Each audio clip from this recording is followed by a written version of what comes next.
He's played the Man of Steel in the Superman films, but tonight Christopher Reeve is in a Virginia hospital, paralyzed and unable to breathe on his own. He has sustained complex fractures of the first and second cervical vertebrae that have resulted in an injury to the spinal cord. The extent of the damage is not known. The 42-year-old actor was thrown from his horse Saturday while competing in an equestrian show jumping event in Virginia. Reeve, who was apparently wearing a riding helmet, landed on his head. He may require surgery to stabilize the upper spine in the near future.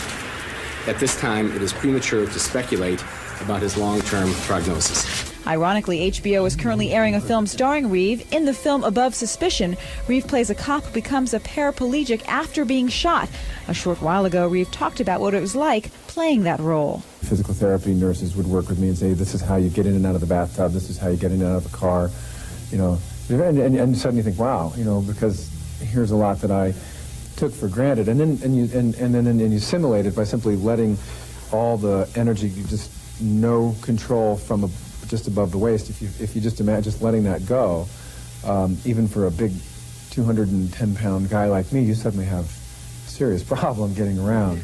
Today, Reeve's family issued a statement thanking the doctors, their friends, and fans for their support. Hiya! Info Ninja. Welcome back to the dojo, everybody. Thank you for joining me. In the almost 4 years that we've been doing this together, I have to apologize to you. I have not bridged this topic yet. I have not brought up or spoken about what we're talking about today, and I'm sure it's been on your mind. It's been on my mind for almost 30 years, since 1995, since Christopher Reeves was injured. If you were a kid back when I was growing up, he was one of the biggest stars on the planet. This was Superman, baby. Everybody loved the Superman movies. I even loved like Superman 3 and Superman 4, which Christopher Reeves himself hated. I like those movies. I would see a movie with him in it and he wasn't Superman, and it just felt weird. He was Superman. He was the epitome of being typecasted, but everybody loved Christopher Reeves. And then the worst happened. He was in this terrible accident. He's riding his horse and he becomes paralyzed. Superman! I mean, out of all the actors out there that played all the roles, why did it have to be Superman that was paralyzed? And the reason I'm into him now and I'm talking about him is because of this HBO documentary. It's called Superman, the Christopher Reeves story. If you haven't watched it, it's on HBO's online streaming. I don't even know if you can get the actual HBO channel anymore. Maybe it's all an app. It's all online, but HBO Max is what they call it. I just call it HBO. But the Christopher Reeves documentary is up there. If you haven't watched it, it's like an hour and a half long, something like that. I can't remember, but it was very good. It's got his kids in it. They tell the amazing story of his life, Chris's life, and then the story of his marriage to his wife. And then most people, don't realize this, but Christopher Reeves, he died because of his injuries many years later, and his wife died like a year after that because of lung cancer. Crazy. These two were in love. I think she might have died from a broken heart somewhat too, but they were the real deal. Christopher Reeves was the real deal.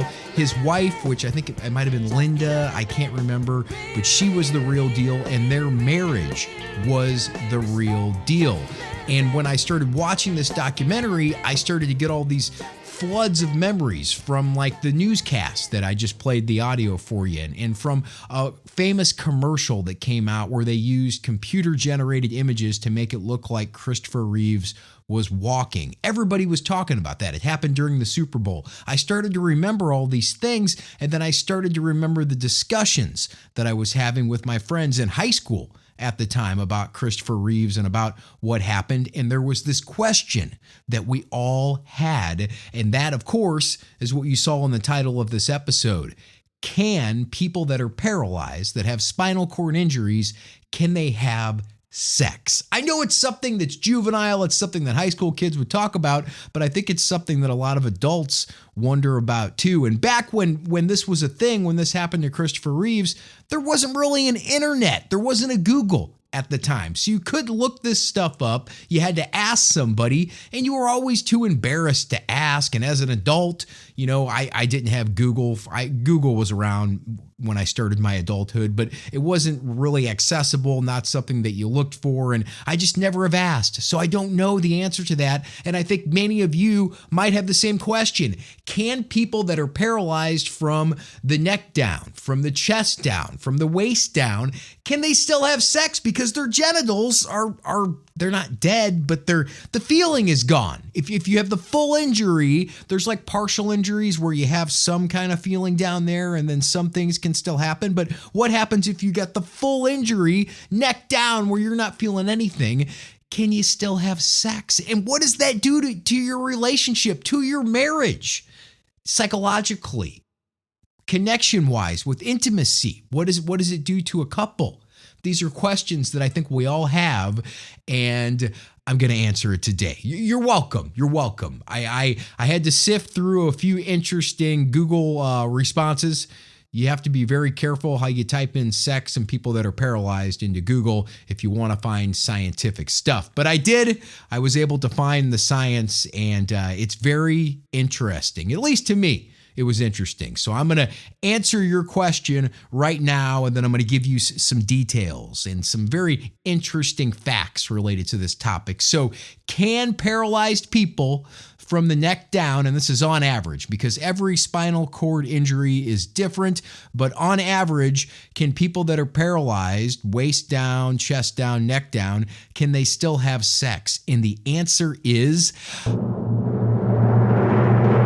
yes. And I was kind of happy to hear that, to be honest. Not because I'm fearful that I may be one day injured in that way and I could still have sex, but I'm happy for these people, these couples out there that can still have sex. But the answer is yes, but it's going to be a little bit different, almost no matter what. So again, if you've got the full injury, you're not going to have any feeling down there, but orgasms can actually happen in the mind as much as they happen in the body. So it's some very interesting stuff, and I found it out here, and I want you to check it out.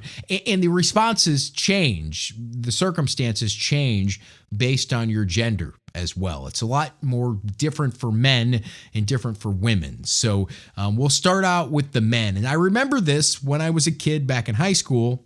One of my buddies saying, hey, Christopher Reeves has like this balloon, this pump inside of his penis that they pump up when him and his wife want to have sex. And so number one, functionally wise, is it possible? Yes, it's definitely possible with men. The number one challenge is getting an erection and maintaining that erection. There's two types of erections. I knew this, but didn't really know it. But as I was learning about this, they talked about it. So you have your kind of like psychological erection that you get from thinking, and then you have the stimulation erection that comes from touch. And depending on your injury and where it's at, you're going to either have one or the other. You might just get the touch, or you might just get the psychological erection that can occur.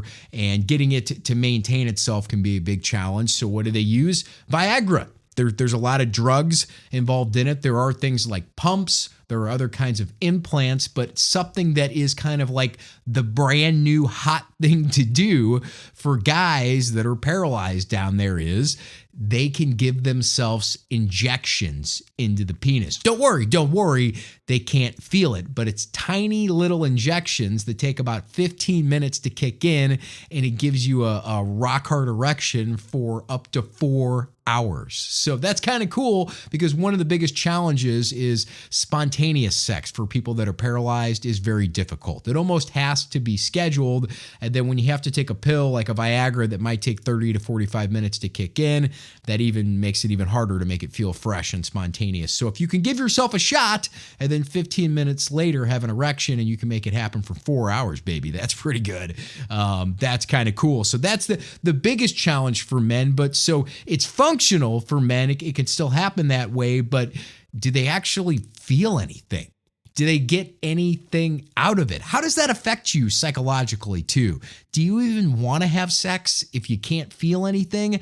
I think if you have a partner, you start to, and I learned this through my own life, but also through researching this, is that it starts to be more about that intimacy that is just that connection more than the orgasm. that comes with it. But you want to please your partner, especially if they're not disabled, they're normally functioning. So that's got to kind of like, as a man, you got to be worried that your lady's going to be looking for something else. And as a lady, you're probably worried that your man is maybe looking for a little bit more, something to kind of satisfy them. So I wonder how many relationships where this has occurred, where the disabled partner has looked at the able-bodied partner and said, hey, go out and have your fun.